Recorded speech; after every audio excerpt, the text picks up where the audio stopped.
Enlightenment philosophy. So some of the Enlightenment philosophers we talked about, who are they? I don't have a bell ringer for you today. Who do we got? Who do we got? Olivia. Adam Smith, good job. And what was his claim to fame here? Huh? Claim to fame? Adam Smith? What was it? Oh, come on. It was an economic system. We should know this one, Caden.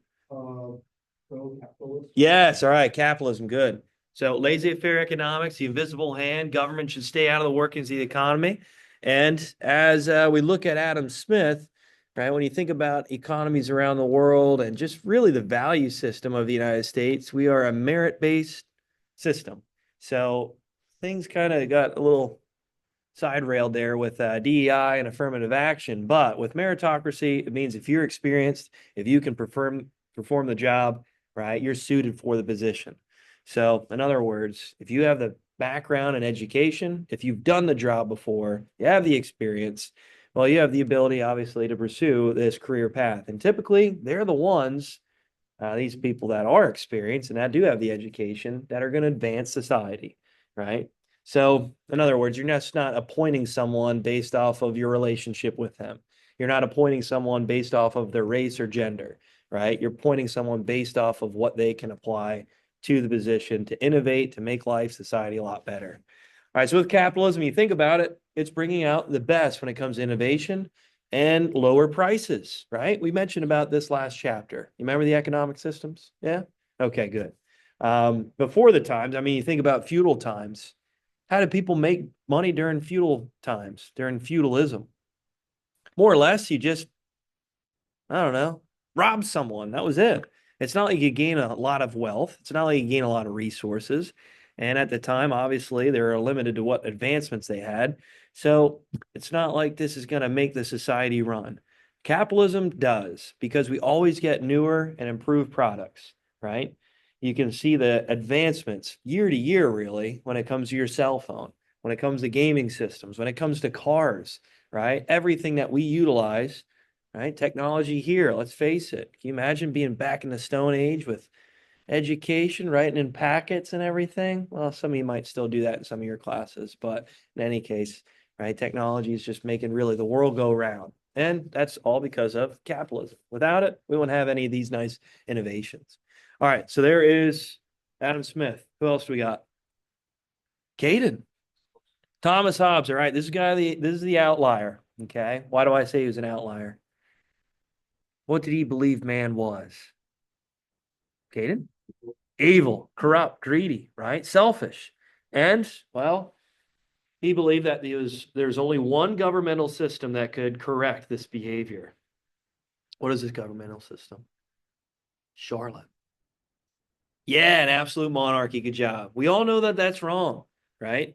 So, in other words, he was one of the Enlightenment philosophers. I won't even call him Enlightenment, but he believed that, again, an absolute monarchy was needed just. So, when you think about all these government ideas and ideas of what government should be for the people, by the people, well, a lot of the other philosophers looked at his work and said, what? No, no, no, no, we can't do that. All right, he wrote the Leviathan, right? And literally one of the title pages is the king holding out over the kingdom, right? So you can just see how authoritarianism was embraced by him. He also, though, believed in a social contract. What is a social contract? What does that mean? It's an agreement, right? Agreement with what, Charlotte? What's that? Yeah, all right. So your contract, your agreement between you and the government. In his social contract, Thomas Hobbes, you give up everything, all of your rights, all of your freedoms, all of your liberties. And what does the government do in return for you? This is it. This is it. Caden? All right, protection, right? They protect you and that's it, right? You give up everything to your government, though. All right, good, good. All right. What else? Who else do we talk about? So typically these two go together because, well, they're different viewpoints of what government is. Olivia? Yes, perfect. Good job. So John Locke is the flip side here to Hobbes. John Locke believes in what, and what? Go ahead, Azara. Yes, life, liberty, and property. And these are rights, these are opportunities, freedoms that you have that the government cannot take away.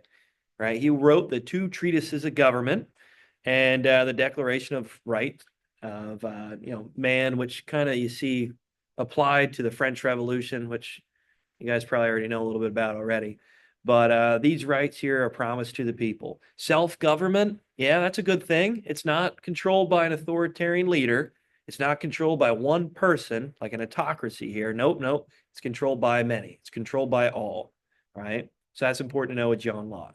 Right. Yesterday I talked about it. Locke, right? Lock in life, liberty, and property, locking in your human rights that the government can infringe on your God-given rights.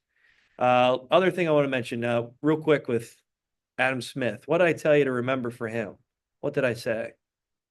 Go ahead, Caden. Yeah, that's a good one. All right. When it comes to capitalism, the dollar sign, just remove the S in Smith and put a dollar sign. That'd be good. I don't really have anything for Thomas Hobbes other than maybe a crown because he believes an absolute monarchy is just as needed. So you can maybe make that connection. Just like if you want to put an emoji of a crown next to his name, that'd work. Then you know he believes in an absolute monarchy. All right. Who else did we talk about yesterday? All right, Olivia. We are moving here today. This is good. It's a lot different than yesterday. Rousseau, good job. And what was his claim to fame? Caden? individual freedom of people. Okay, good job. Yep, good job. So he's kind of going along the lines of Locke, saying that people should have their own freedoms or rights. And he also believed a social contract. Was it the same as Thomas Hobbes, though? No. What was different? What was different between their social contracts? What was different? What do you think, Caden? The other one was super strict and Okay. Ron's is more free. Yes, good, good, good, good. So, um, when you think about Thomas Hobbes, you give up all your rights, all your freedoms. In Rousseau's, you give up a little bit of your rights, but more or less the government is protecting your rights and freedoms. So yeah, when it comes to invasions and stuff, that's protection, sure, but the government's doing everything they can to protect your rights and freedoms from authoritarian rule, right? So when you think about our Bill of Rights, okay, that lists out what rights we have that the government cannot infringe on, that they can't take away, right? And you see our Bill of Rights, that's kind of what it is. Does that make sense? So that's what our social contract is with the government. These are a list of rights that the government cannot take away, right? They can't infringe on them at all. So the social contracts are totally different between the two. You guys remember the quote I had for him? What was the quote? You remember, Charlotte?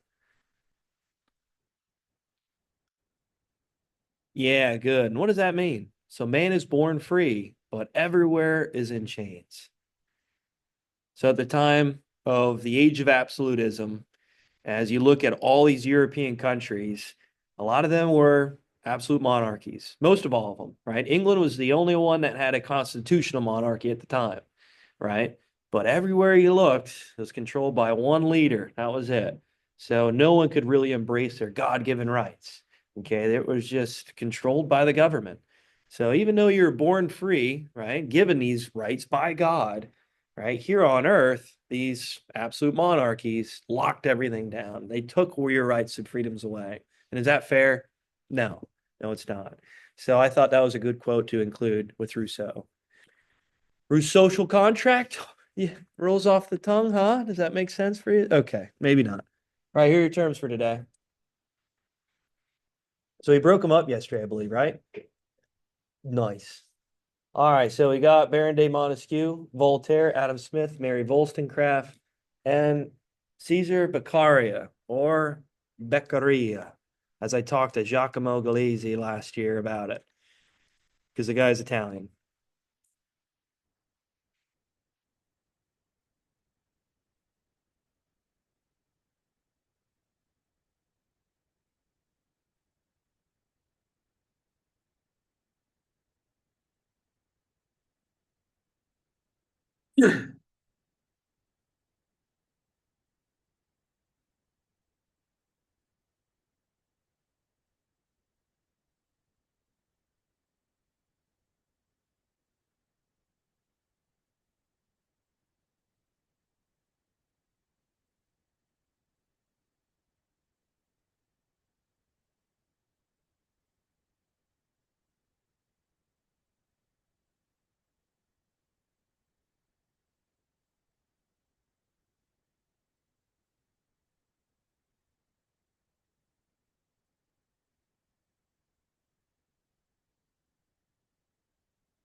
All right, here we go. So let's start here with Voltaire. So Voltaire, what do we know about the guy? Well, this is his pen name. It's not actually his name, because at the time, speaking like this, what would have happened to you? What do you think?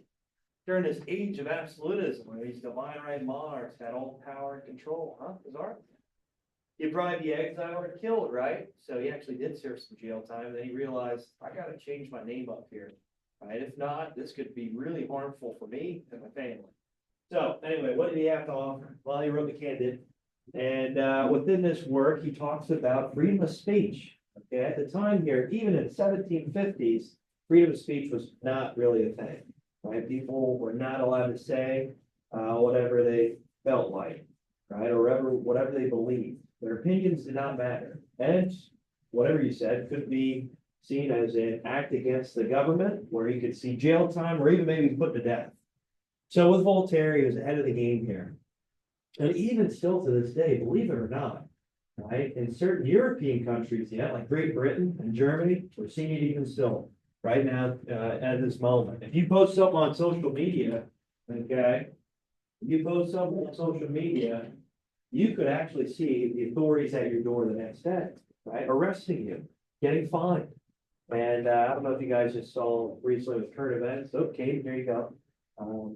J.D. Vance was actually talking about this to the European leaders, saying, hey, you guys just forget what you brought to the world, what you guys brought to government structures, right? Freedom of speech is one of the main, our fundamental rights here, given by God, right? It's our First Amendment. And here in Europe, you guys are banning it, right? You're putting people in jail for real. And a lot of the European leaders were up in arms about it, but there's a lot of truth to actually what he said. It's like our fundamental rights need to be protected. We just can't take these rights away from people. This is what makes us unique. And at the same time, obviously, this is proper and just for people. And government doesn't have this power. All right, fought for religious freedom. So that's important to put too, right? Freedom of speech, obviously. The abolishment of slavery and human rights in general. So when you think about slavery, at the time, obviously, it was being embraced, right? And then soon after here, we see England actually just get rid of it, all within their possessions or colonies or territories. Okay. Actually, I saw an interesting fact the other day about England and how in the early 1800s they paid for many of the slaveholders to give up their slaves. The government did, and they just paid it off in 2015. Isn't that crazy? Right? Isn't that wild? So obviously, you gotta imagine the amounts of money you're gonna cost, but it just, when I saw that, I just couldn't believe it. Anyway, I thought it was interesting. Separation of church and state, that's important too. So when you have religions around the world here and how they control government, maybe it's not always for the best reasons, right? Certain theocracies, and they have an agenda that kind of goes by this traditional guidelines and rules and standards for so many years. And we already talked about theocracies already, right? Right? You guys remember talking a little bit about Iran? I mentioned about how women have zero rights. Right? And if they even show the slightest bit of hair or skin from their hijab, they'll get stoned to death, killed right there on the spot, and it's pretty ugly. So theocracies, well, we want to make sure that we don't go down that route. The separation of church and state is very important. When it comes to secularism, right, when it comes to the state having obviously to push for this future with their agendas or policies, obviously you need to have some sort of faith involved, right? You can't have just religion totally forgotten about. That is what built our country, but when it comes to certain decisions, we can't be fueled by animosity towards other religions. All right, here's some quotes. Here's a good one. I do not agree with what you have to say, but will defend to the death your right to say it. So this really kind of fits in what we see here online or social media, right? With X, everybody kind of posts online like, "Ooh, can't believe that person said that." But it is your freedom of speech. It is your God-given. It's your First Amendment right. And that's kind of what I was talking about earlier with social media in other countries. You post something on there, well, you want to have the authorities knocking on your door the next day, especially in England. It's like, really, come on, guys, get with the times. You're the one who kind of start this enrollment here for Enlightenment government. But that's a good point. Okay, even though you might not agree with what someone says about, let's say, a policy or politics, or maybe even about yourself, Okay, they still have the right to say that, right? And when it comes to defamatory speech, maybe there should be limitations, maybe not. I know there's some really free speech advocates out there that say you could say whatever you want, but obviously there might be some repercussions on it, right? You might get beat up, you might be outcasted, you might lose your job, depending on what you say, right? Let's face it. Um, there's other limitations too, when you think about maybe being in a crowded room and yelling fire, and there's not actually a fire, or bomb, and there's not actually a bomb. Right, this kind of speech could lead into a lot of damage, people running out, getting killed maybe, as this herd, right, they're herding out the door. So there are some limitations, which we'll talk about actually when we get to chapter 5, constitutional freedoms, okay? And here's another one. Common sense is not so common. Yes, that kind of hits today, huh? In today's world, it's like, what are we doing here, huh? All right. So there's Voltaire.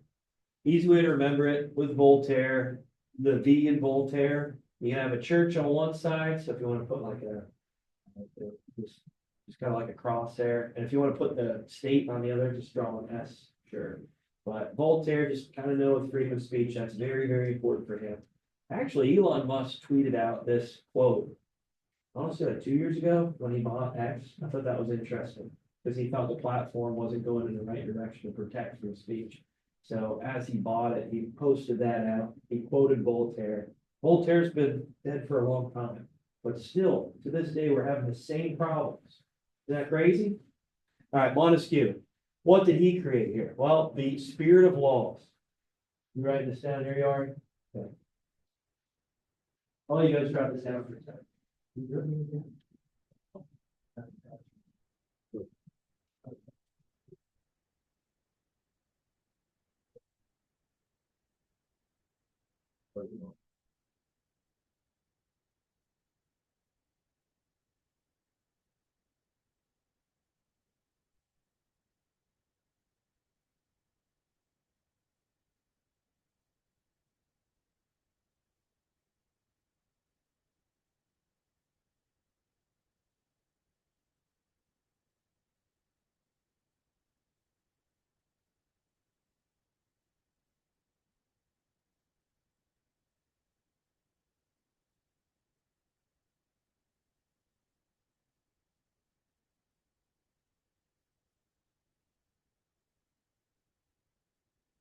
All right, so Montesquieu, he wrote The Spirit of Laws, okay? Make sure you guys know that, right? Whenever you're writing down a work like this, a book, title, you should italicize it, okay? Put the year by it, have that there for you.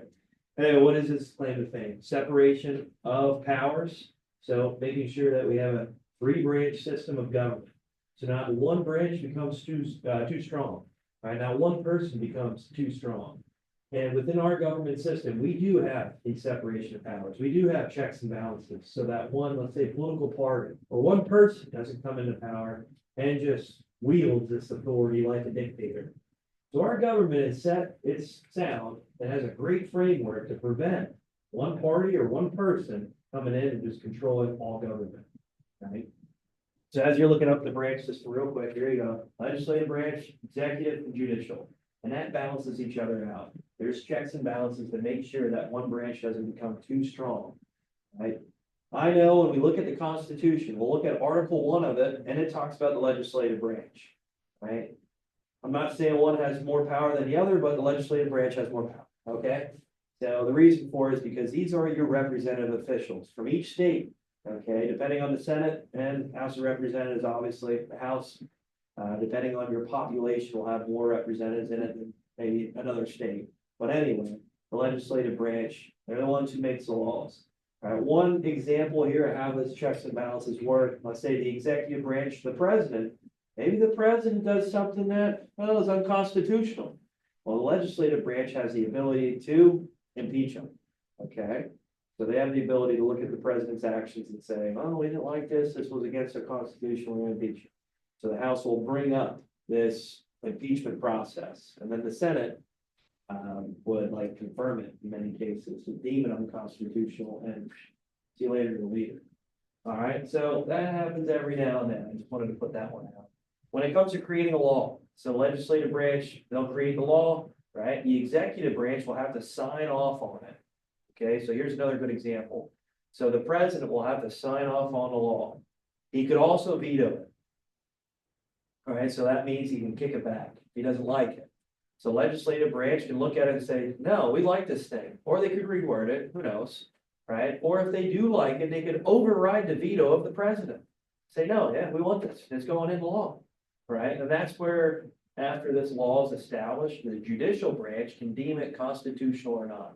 They look at it and say, you know what, this might be unconstitutional, we're gonna kind of strip this one away, take it away. Or if it is, good to go, right? As it has to do with time. So that's a good example here, checks and balances, right? Also, when it comes to federalism, we'll talk about this here in chapter 4.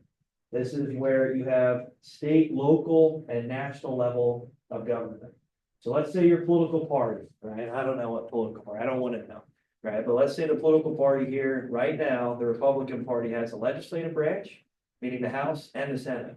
The executive branch, they got the president, right? Judicial branch, now listen, this is supposed to be zero politics involved, but there are judges appointed by the president. So depending on who appointed them, it could be a Republican or a Democrat. So they're the ones that have the decision on who appoints a judge. So typically you might see judges saying, oh, they sway Republican because Trump appointed this judge. Or they might sway Democratic because Biden appointed this judge, right? So they have some kind of affiliation, but they shouldn't. Does that make sense?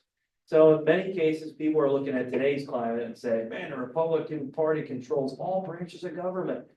And it's like, well, the judicial is technically not this political party affiliation, but yeah, well, they appointed, sure, but that's not how that really goes. All right, but anyway, like I mentioned, local level is important. You vote your local officials in. So here in our valley, it looks a lot different than, let's say, Harrisburg, right? Their officials might be different when it comes to their political party makeup. What affects you more, local or national? Local, right here. State, same thing. Right now we have Governor Shapiro, right? He is a Democrat, right? He is a Democrat governor, right? As you look at some of these other counties or some of these other areas throughout the state, right? You might see it more red, meaning they're Republican leaning. So federalism keeps things balanced. Does that make sense to you guys? So this was a great structure designed by our founding fathers hundreds of years ago. Isn't that nuts? Isn't that crazy? And this has really lasted this length of time. Are there strains on it? Sure. Does it need to maybe adapted? Sure. But for the most part, this is a really sound structure. All right, so there's Montesquieu. Again, easy way to remember this. I break it up into syllables. Okay, so as you're going through each name, I would do this. Montesquieu, right? So Montesquieu. So you have 3 syllables, meaning the 3 branches of government. Right, you can kind of relate that to separation of powers, as you have these breaks in the name, and then checks and balances here, okay? Beccaria, or as what Giacomo said, which he made sure he wanted to make sure I knew how to properly say his name. Tesoro Beccaria. He's Italian. He came up with the On Crimes and Punishments. So in 1700s, again, all this is happening right around the same time here, this age of enlightenment, as the age of absolutism is happening. People were waking up thanks to that printing press. All right, so he believes that people should have the ability to speak out in favor of fair and just punishments. So in other words, no capital punishments, meaning people just can't be executed, right, for whatever means. Right, the king just can't say, hey, I don't like. Sorry, she's your name. That's all right here. I'm gonna have her executed. It's like, well, what's the reason? What crime did she break? Or what rule did she break? Or what did she do? I don't know. I just don't like it. It's like, he can't do that. So in other words, he's saying no cruel, unusual punishments. You can't torture anybody either. Come on now, right? You can't just put people to death for no reason at all. So with Beccaria, Beccaria, whatever you want to pronounce it, he's advocating for our. Does anybody know what amendment? No cruel, unusual punishments. What amendment's this? Uh-oh. We'll talk about this next chapter, so I guess we'll learn there. The Bill of Rights. Well, towards the end. does say excessive penalties, so the Eighth Amendment. So when you guys think about some of these Enlightenment philosophers, make sure you know what influence they had on our Constitution, our government, or, I don't know, let's say here, again, our Constitution, the amendments here. So if you want to put the Eighth Amendment by his name, please do that. That's an easy way to remember it, right? And he's advocating for a fair and speedy trial. Again, people not being tortured, obviously, and to treat people with dignity, even if you commit a crime. So it's not like when you commit a crime, your rights and your abilities are not just stripped from you. All right. Anyway, here's a good quote by him. Men's most superficial feelings lead them to prefer cruel laws. Ooh. So if you act in emotions, right? This is why they tell you when you're voting and you're thinking about political party affiliation, you shouldn't act by emotion, right? You shouldn't follow someone based off of pure emotion alone. What policies do they have? That's more important, right? If you act in emotions, then chances are you get mistreated down the line. You're going to act with those same emotions, right? Those emotions are going to guide your choice when it comes to political affiliation. It's going to guide your choice when maybe that political affiliation has a problem with a group of people, the other political party. So you'll mistreat them to a point where you won't even think about it, right? It almost becomes heinous in the actions that you have. Does that lead to, I don't know, groups like the Nazis coming around? Yeah, it does. So these guys were thinking about this stuff way back when. Isn't it amazing? Crazy. All right, so there's Beccaria. Oh, that's not working. There you go. Wollstonecraft, last one. All right, so Mary Wollstonecraft, she's famed for, well, writing a vindication of rights of women. So 1792. Anyway, her goal, her ability here was to write for women to have the same rights, same opportunities as men. Okay. And within her writing, she talked about how women should have the same opportunity when it comes to running for, let's say, a representative government. I know at the time of the 1790s, that's somewhat new for a lot of these countries. Well, only two of them, the United States, or three, I guess. The United States, Great Britain, French going through their French Revolution. By 1790s, though, Napoleon's coming around. Okay, so you can imagine her works were only being embraced in a few places around the world. But she talked about how women should also have the same right for education. Okay, it's not just men that should have education or the ability to, an opportunity for education, but women should have the same right too. Now, one thing to note is that these absolute monarchs in Europe, some of them started to adjust to it for the times. So Catherine the Great of Russia, she'll actually have opportunities for women to learn, right? To have education, access to public education, which I think is interesting here. You think about Frederick the Great of Prussia, right? He did the same thing here too. So with women, they're starting to gain some rights and freedoms. Real quick, what about our amendments? What amendment here is suffrage, women's suffrage? 19th Amendment. So if you want to write that down by her name, that'd be great. Mary Wollstonecraft, 19th Amendment. All right, easy way to remember, she's the only woman philosopher we talked about. So there you go, there you have it. All right, her daughter wrote Frankenstein. Isn't that cool? Yeah, neat. All right, so when you think about the imperfections of life, the problems of societal standards, maybe this Dr. Frankenstein here creating this monster is maybe the route it is. It might be very ugly, might be gross and grotesque, but in many cases we can see a brighter future from it. All right, so is there any questions here? Good. Enlightenment philosophers, we good there? Oh, there's Thomas Hobbes. Funny? Yeah, okay. There you go.